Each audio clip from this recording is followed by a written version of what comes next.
prenez vous prenez un crayon contour des lèvres.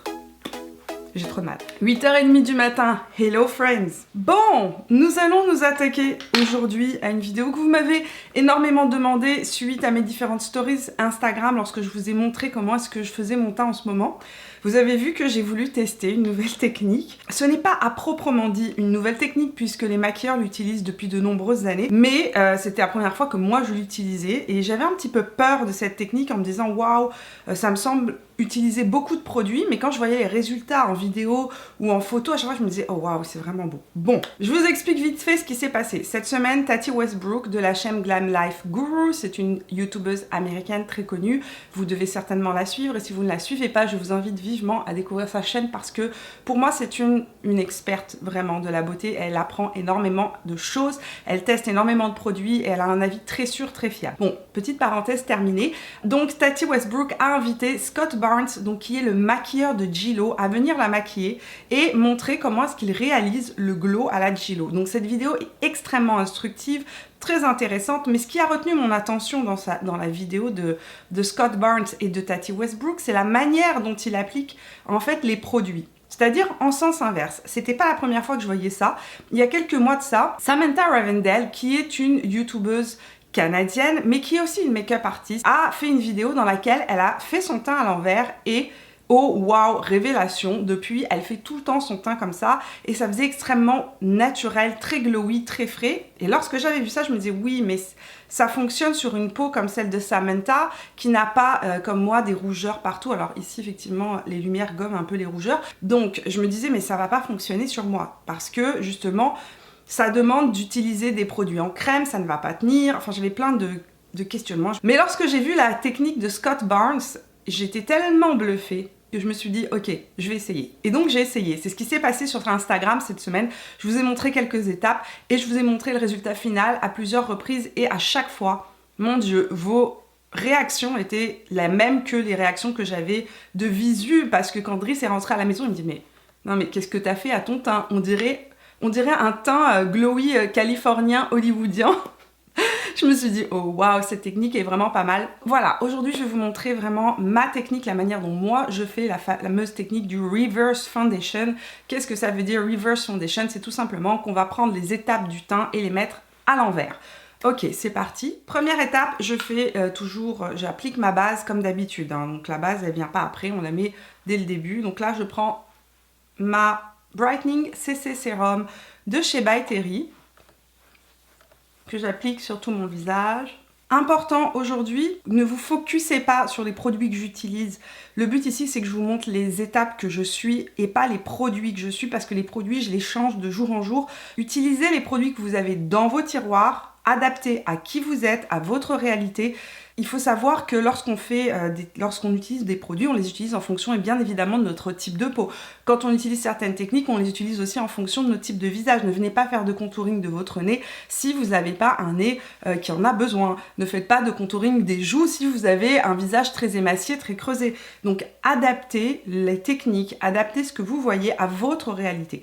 Donc moi après ce que je fais c'est que j'estompe ou j'efface mes pores, n'est-ce pas ? Quand on en arrive à ce point-là, c'est là que mon teint est prêt et que je suis prête donc à commencer tout simplement la fameuse technique du Reverse Foundation.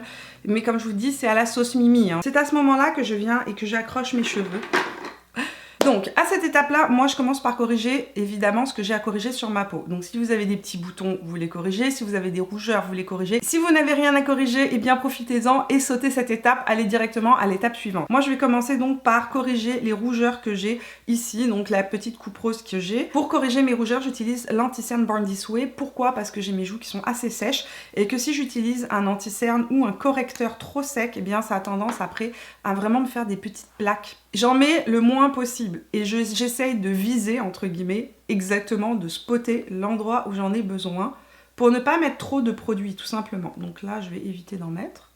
Je ne corrige pas le haut de ma joue parce que je vais mettre de l'anti-cerne après. Je vais prendre ma Beauty Blender là où j'en ai besoin, uniquement là où j'en ai besoin. Là, on va corriger les petits boutons, un peu les ailes du nez. Et voilà. S'il y a des petites traces ou des démarcations, on s'en fiche, ça n'a aucune importance et c'est l'avantage. On n'a pas besoin de venir estomper à fond les produits parce qu'en fait, vous allez voir qu'après, le fond de teint va venir tout simplement flouter tout ça. Deuxième étape, l'anti-cerne. D'habitude, on fait son teint et on finit avec l'anti-cerne. Là, on va commencer par l'anti-cerne. Donc, je vais appliquer mon anti-cerne. Vous savez que pour l'instant, je mixe toujours 2 anti-cernes. Je mixe donc toujours le Too Faced avec le 24 heures Studio Fix de chez MAC, qui est un anti-cerne très lissant, mais très peu couvrant. Donc pour l'anti-cerne, ce que je vais faire, c'est que je vais juste mettre un petit peu de correcteur ici, à l'angle interne, parce que ça fait 2 nuits que je ne dors pas, tout simplement, et que mon angle interne de mon cerne est particulièrement foncé. Donc le correcteur que j'ai utilisé, c'est le Zéro Défaut de chez Yves Rocher en couleur... Est-ce qu'il a un numéro de couleur? Non, il y a écrit anti-cerne sombre, donc c'est le orange. Donc ce que je fais d'habitude, c'est que je mets un petit peu d'anti-cerne à l'angle interne. Donc ça, c'est l'anti-cerne de MAC, le Studio Fix. Et je fais un petit triangle. Moi, j'ai une base de nez ici qui est très très large. Vous n'avez pas besoin de faire ça si votre nez a une taille régulière. Juste pour vous dire à quel point mon nez est large, quand je vais m'acheter des lunettes, c'est toute une affaire parce que l'opticien n'arrive pas généralement à me trouver des lunettes qui rentrent sur mon nez tellement ma base est large. L'avantage, c'est que je respire bien et que je ne ronfle pas. Alors, donc pour affiner la base de mon nez, ce que je fais, c'est que je viens tricher. J'applique du correcteur clair pour créer tout simplement l'impression que mon nez est plus fin.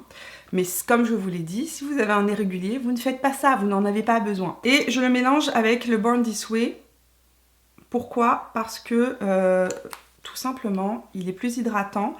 Et quand je mélange les deux, ça tient vraiment, vraiment bien. Et je vais appliquer aussi le côté plus illuminateur. Tac, tac, tac. Tac, tac, tac. Cet anti-cerne là sèche très rapidement, donc je ne fais pas, j'en mets pas partout, je le fais vraiment section par section, parce que sinon ça me fait des démarcations qui ne s'en vont pas. Donc ici je descends mon anti-cerne assez bas, ça n'a aucune importance, ça va être couvert de toutes les façons ensuite par le fond de teint. Le but c'est que justement on ait une zone qui soit plus claire sur le haut de la joue, qui va venir créer l'impression de lumière. Et j'estompe après avec juste mon éponge. On va créer nos points de lumière sur le visage. Donc j'applique un peu de correcteur clair au centre de mon nez, ici vers le bas du menton, en forme de triangle pour venir amincir le visage, tout simplement pour venir étirer, allonger le visage. Moi généralement j'ai besoin de lumière là, là et là. J'ai un front très court, donc la manière dont j'applique ça, c'est pas la manière dont vous allez l'appliquer. Si vous avez un front qui est très large, vous allez le mettre plus au centre. Et ici, vous allez vraiment foncer. Alors que moi, j'ai un front, j'ai une toute petite espace entre les deux. Donc, il faut que j'aille créer de la hauteur un petit peu pour équilibrer mon visage. Voilà, j'estompe. Quand on est rendu à ce point-là, qu'on a l'air d'une momie blanche, on va passer au bronzer en crème. Donc, comme je vous ai dit, peu importe les produits que vous utilisez, vous allez juste avoir besoin d'utiliser des correcteurs qui sont liquides ou des produits qui sont en crème. Donc là, moi, ce que je vais utiliser, c'est tout simplement mon bronzer habituel, le Nude Sticks en couleur Bondi Bay. Donc ici, on va en appliquer un petit peu là. Concernant aussi cette technique, mais concernant le maquillage en général, allez-y progressivement. Ne mettez pas une tonne de produits dès le début. C'est là où vous allez pouvoir juger et doser la quantité qu'il vous faut. Donc là, ce que je prends, c'est que je prends le pinceau de chez MAC qui est le 164. C'est un pinceau duo fibre. Ce que je trouve génial dans ce pinceau-là, c'est qu'il a vraiment une forme pour le contouring. C'est pour ça que je l'aime. Si vous n'avez pas ça, ça n'a aucune importance. Prenez un pinceau duo fibre, n'importe lequel. Ça permet d'estomper la matière sans venir trop la déplacer. Et sinon, ça marche très bien aussi avec l'éponge humide. Je l'estompe vers le haut, tout simplement. Je l'estompe vers le haut, tout simplement parce que je veux lifter ma joue. Je veux pas avoir la joue qui descend. Donc on peut mettre du contouring très très bas quand on a un visage très rond. Mais lorsqu'on a un visage qui est plutôt ovale comme le mien, donc on a tendance à essayer de lifter les joues. Ça fait, évidemment, ça rajeunit, hein. Ça lifte vers le haut. Et là, j'en remets autant que nécessaire. Il faut que ce soit foncé. Le but, c'est que ce soit foncé. Pourquoi? Parce que on va mettre tout simplement un fond de teint par-dessus. Donc, la couleur va être estompée. Là, je vais un petit peu en mettre sous le menton. J'en mets moins pour créer une ombre, tout simplement pour estomper ce côté de... C'est pas un double menton, mais c'est tout simplement la forme de mon visage. J'ai la peau, j'ai toujours eu le menton qui descend, j'ai pas une mâchoire hyper dessinée. Donc, pour gommer un petit peu ça, je viens créer une ombre là où il n'y en a tout simplement pas. Mais là aussi, si vous n'en avez pas besoin, no need. N'oubliez pas, c'est juste du maquillage, les amis. À la fin de la journée, ça n'est que du make-up. Et je vais donc finir par mon nez. Chose que je ne fais pas tout le temps, je le fais quand je fais de la vidéo, mais dans la vie de tous les jours, plein de fois, je ne le fais pas. Faites, si vous avez l'habitude de faire du contouring de votre nez, faites-le. Si vous n'en avez pas l'habitude, vous n'en avez pas besoin. Là, j'ai tout fait pour les besoins de la vidéo, je voulais vous montrer vraiment tout ce qu'on peut faire au niveau du contouring dans cette technique. Mais c'est pas quelque chose que je fais tous les jours en fonction de mon besoin, de mon envie. Des fois, je fais juste ça, je ne fais pas ça, je ne fais pas mon nez, etc. Pour la bouche, ce truc-là est magique. Ça, je l'ai appris aussi dans la vidéo de Scott Barnes et Tati Westbrook. Ça va vraiment venir tout simplement dessiner et ourler la bouche. Donc ce qu'on prend, c'est un crayon contour des lèvres nude, mais plus foncé que sa carnation de peau. Donc moi, j'en ai pas une tonne qui soit plus foncé que ma carnation de peau. Donc celui que j'ai, c'est Strip Down de chez MAC et c'est avec ça que je fais cette technique-là depuis quelques jours. Et à chaque fois sur Instagram, vous dites Mimi, qu'est-ce que tu as fait à tes lèvres? Je n'ai absolument rien fait à mes lèvres, je vous le dis. C'est juste la technique de Scott Barnes. Ce qu'on va faire, c'est qu'on va venir créer une ombre extérieure. Donc on va faire du contouring de la lèvre, mais après ça va disparaître sous le fond de teint, ne vous inquiétez pas. Là il va falloir que je me taise parce que je peux pas parler et faire ça en même temps. Donc ce que je vais faire, c'est que je vais créer des ombres là où je veux qu'il y en ait. Donc ici, sous la lèvre inférieure, surtout vers le bas, pour justement ourler la lèvre inférieure. Et pour ourler la lèvre extérieure, on va faire la même chose. Il y a une petite différence, moi je ne fais pas ici le centre parce que je trouve que mes lèvres sont déjà assez bien ourlées, que j'ai déjà un arc de Cupidon qui est assez bien marqué et que je veux pas me retrouver avec des lèvres énormes. Donc adaptez aussi là aussi à la forme de vos lèvres. Si vous avez les lèvres très fines, vous allez pouvoir faire tout le contour. Si vous avez les lèvres qui sont régulières ou comme les miennes, vous n'en avez pas besoin.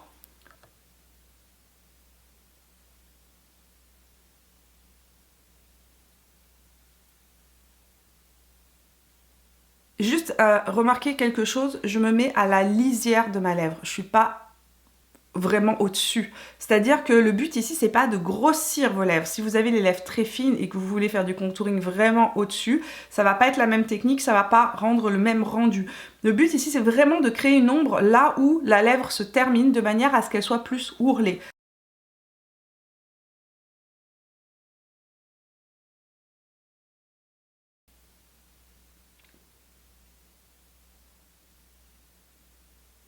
Donc ici, comme je vous ai dit, je ne vais pas tricher, donc je me remets sur ma lèvre, parce que je ne vais pas laisser ça comme ça.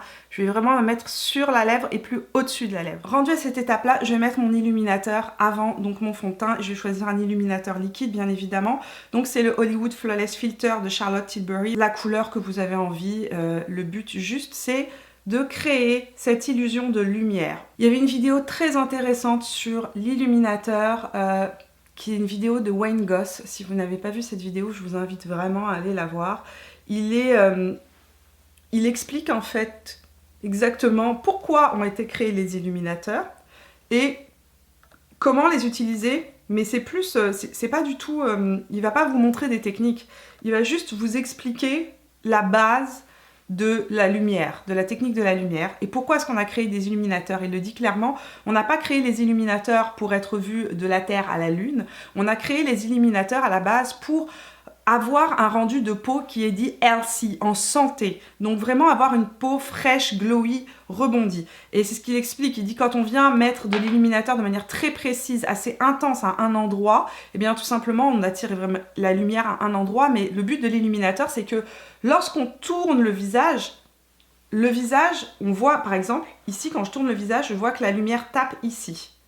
Donc mon illuminateur, je ne devrais pas le mettre que là. Je devrais le mettre selon Wayne Goss, mais comme il dit, chacun ses techniques, chacun sa vision de la beauté. N'oubliez pas que chaque make-up artiste a sa propre vision de la beauté, que chaque personne qui se fait un maquillage, que ce soit vous, que ce soit moi, on a notre propre vision de la beauté. Donc moi, je vous partage juste ce que j'apprends. Donc, que la lumière, par exemple, si je tourne mon visage, on voit que la lumière tape ici. Donc je devrais avoir mon illuminateur qui est vraiment placé ici et pas placé par exemple juste au-dessus. Le but ici c'est vraiment que l'illuminateur soit sur toute la joue de manière à ce que ça donne cet aspect joue en santé. Si vous ne mettez de l'illuminateur que sur le haut, ce que vous allez faire c'est que vous allez attirer juste un point blanc sur le haut de la joue, mais que vous n'allez pas avoir cet aspect de joue rebondi. Arrivé à ce point-là, on en est à la période fatidique du fond de teint. Pour cette technique, vous allez devoir choisir un fond de teint qui soit avec une couvrance légère. C'est vraiment super important parce que si votre fond de teint est trop couvrant, évidemment, tout ce qui est en dessous va disparaître. Moi, dans ma collection, j'ai le Face and Body, j'ai le Benefit qui fonctionne très bien aussi pour cette technique. Le fond de teint Dior aussi, c'est une belle surprise que, par exemple, le Forever Glow qui ne fonctionnait pas sur ma peau, avec une technique normale, fonctionne beaucoup mieux avec cette technique-là. Donc là, ce que je vais faire, c'est que je vais appliquer mon Face and Body. C'est mon préféré. Pourquoi? Parce qu'il est longue tenue, il est waterproof. Donc j'en applique une petite quantité. Et là aussi, on va y aller progressivement. Quand je suis pressée, j'utilise juste la Beauty Blender. Lorsque j'ai le temps, je prends un pinceau duo fibre, un petit peu dense, et je viens appliquer ça au centre de mon visage. Pourquoi je commence par l'extérieur? Parce que je veux qu'il y ait le moins de produits possible sur mon pinceau lorsque je vais arriver sur mon visage, tout simplement.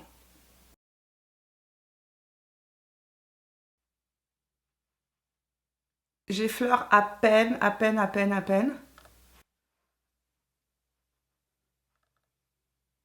Et je prends mon éponge, je prends ce qui reste sur ma main. Vous avez vu, j'ai vraiment mis très peu de matière. Et je viens juste tapoter pour venir estomper bien le produit dans la peau. Au niveau du contouring, je voulais juste vous montrer ce que ça donne. Donc on voit encore le contouring qui apparaît, mais c'est en transparence. On voit encore l'illuminateur qui apparaît, mais vous voyez le côté glossy, le côté lumineux apparaît sur toute la joue. Pareil ici, vous pouvez choisir de mettre un blush poudre rendu à ce moment-là. Moi j'aime bien rester dans ce côté très naturel en ce moment et j'aime utiliser les blushs en crème en ce moment. Je trouve effectivement que ça fait plus la couleur émane de la peau. Ça évite de mettre aussi trop de blush et de se tromper. Les blushs crème permettent de plus s'estomper et donc de faire moins d'erreurs. Donc pour appliquer les blushs crème, ce que je fais c'est que je prends un pinceau duo fibre. Donc ça c'est un MAC numéro 188, il est effacé, on ne voit plus rien. On prend un blush en crème. Celui-ci, c'est le In the Nude de chez Nude Sticks, mais j'en ai plein d'autres. Le mouvement que je fais, je le remonte tout le temps. Le but, vraiment, c'est de lifter la joue vers le haut. Et quand j'ai terminé, je reprends ma Beauty Blender qui a encore, en fait, du fond de teint à l'intérieur. Et je viens juste repasser un petit peu de fond de teint, si vous voulez, dessus, de manière à ce que ce soit complètement fondu dans la peau. À nouveau.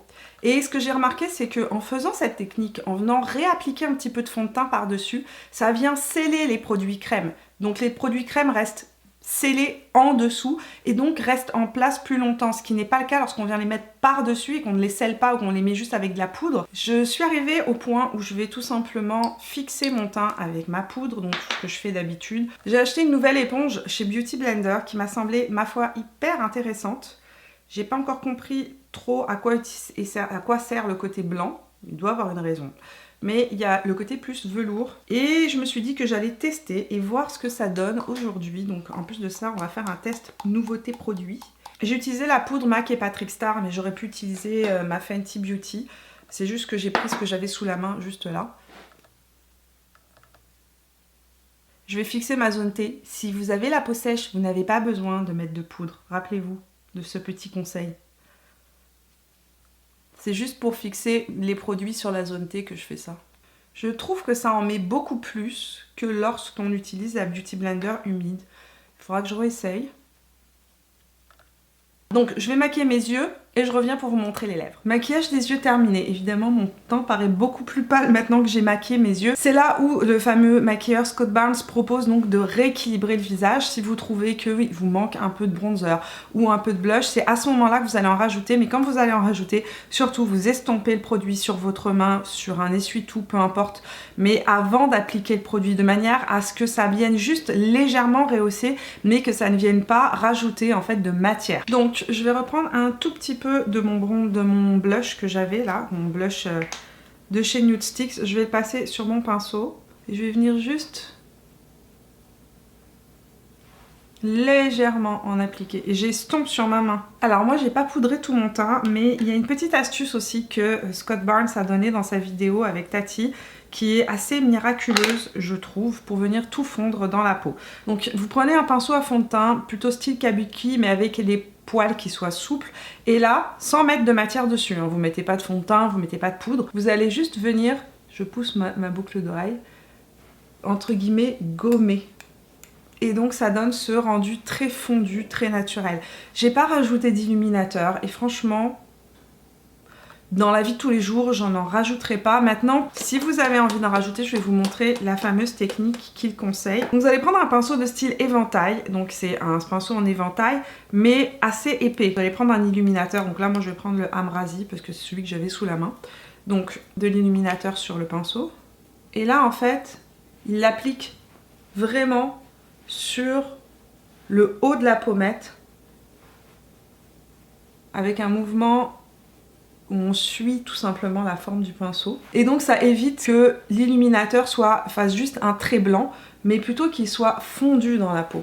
Et ce qui donne en fait cet effet plus naturel, beaucoup plus ma joue est rebondie, elle accroche la lumière, ma peau est plus saine, plus en santé. On va finir avec le gloss maintenant. Donc là ce que j'ai fait c'est que je prends le Fenty Gloss, donc peu importe. Un gloss que vous avez sous la main. Vous allez prendre le gloss que vous avez sous la main, celui que vous avez envie de mettre. Et je mets pas de rouge à lèvres. J'ai juste fait mon contouring tout à l'heure en dessous du fond de teint. Ça tient super bien. Et ce qu'on va faire, c'est qu'on va venir appliquer le gloss. Et ça, c'est une méthode que j'ai vue aussi plusieurs fois Huda Beauty faire. Et je me demandais à quoi ça servait. Mais quand j'ai vu la vidéo de Tati, j'ai vraiment compris ce qu'il en était. Puisqu'il a vraiment expliqué que c'était pour ourler la lèvre. Et depuis que je fais ça, franchement, je trouve que j'ai pas besoin de mettre de rouge à lèvres, c'est incroyable. On prend le gloss et ce qu'on va faire, c'est qu'on va pas venir le placer au centre de la lèvre, on va venir le placer sur le haut de la lèvre et en brossant, je brosse vers le haut. Donc on prend du centre de la lèvre vers l'extérieur. Comme vous pouvez le voir au niveau des lèvres, ça vient vraiment ourler l'extérieur de la lèvre et ça évite qu'on en ait trop au centre et ça évite justement les glosses et la sensation de gloss collante. Quand je fais ça, ici au centre, j'ai presque pas de produit. Donc comme j'ai presque pas de produit, je risque pas d'avoir la lèvre inférieure et supérieure qui collent ensemble, d'avoir des fils ou quoi que ce soit. Le gloss est vraiment placé sur l'extérieur de la lèvre. Donc, je vais vous expliquer toutes les étapes qu'il fallait pour réaliser ce type de teint. Ce qui est intéressant dans ce type de teint, c'est que effectivement, le fond de teint utilisé est très léger et que ça laisse apparaître en fait la peau en transparence. Ce n'est pas un teint qui est complètement couvert, qui est complètement mat. C'est très lumineux. Je vous ferai un rendu tout à l'heure en lumière naturelle du jour, de manière à ce que vous puissiez voir le rendu en lumière naturelle et voir aussi le fondu en lumière naturelle. Bon, je me dépêche parce que j'ai plus de batterie. Je voulais vous faire un petit point. Il est 2 h de l'après-midi. C'est le milieu de l'après-midi, donc je voulais juste vous montrer le rendu que ça a en lumière du jour ici dans ma chambre avec ma caméra vlog. Ce que je voulais vous montrer, c'est qu'il y a beaucoup de lumière en fait qui ressort. On voit très peu, si je me mets comme ça, c'est vraiment au moment où je tourne le visage qu'on va voir le dégradé en fait de couleur, de bronzer, etc. qui va apparaître. Ça va vraiment être très fondu. Donc voilà, je voulais vous montrer un petit peu le rendu que ça a. Au niveau de la tenue, dans mon cas, ça tient relativement bien. J'ai absolument rien à dire à propos de ça. La tenue du crayon à lèvres est toujours assez exceptionnelle. Là, j'ai changé de gloss. J'ai mangé, hein. Donc j'ai changé de gloss. J'ai mis le Tantalize de chez Bare Minerals et voilà le rendu que ça donne. Donc voilà un petit peu quelques images en lumière naturelle, juste pour que vous vous rendiez compte un petit peu du fini que ça a. Bon, très bien, j'espère que vous en savez plus maintenant sur cette fameuse technique du Reverse Foundation. Vous pouvez l'adapter vraiment à vos besoins, faire quelque chose de très naturel ou quelque chose de beaucoup plus intense. Comme je vous ai dit, pour intensifier, attendez vraiment à la fin, attendez d'avoir tout placé. Et si vous voyez qu'il vous manque un peu de blush, un peu d'illuminateur, un peu de bronzer, allez-y, mais avec la main légère. N'oubliez pas d'estomper sur la main ou sur une petite serviette, un petit essuie-tout. J'espère que j'ai répondu à vos questions concernant cette technique. Évidemment, si vous avez encore des questions à me poser, auxquelles je n'aurais pas répondu concernant cette technique, n'hésitez pas à me les poser dans les commentaires. On se retrouve tout au long de la semaine sur Instagram et sur Facebook, et si vous n'êtes pas encore abonné à la chaîne, eh bien c'est le moment de le faire en cliquant sur mon visage juste ici. Je vous fais plein de bisous, je vous vois dans la vidéo de mercredi prochain. Jusqu'à là, portez-vous bien. Ciao.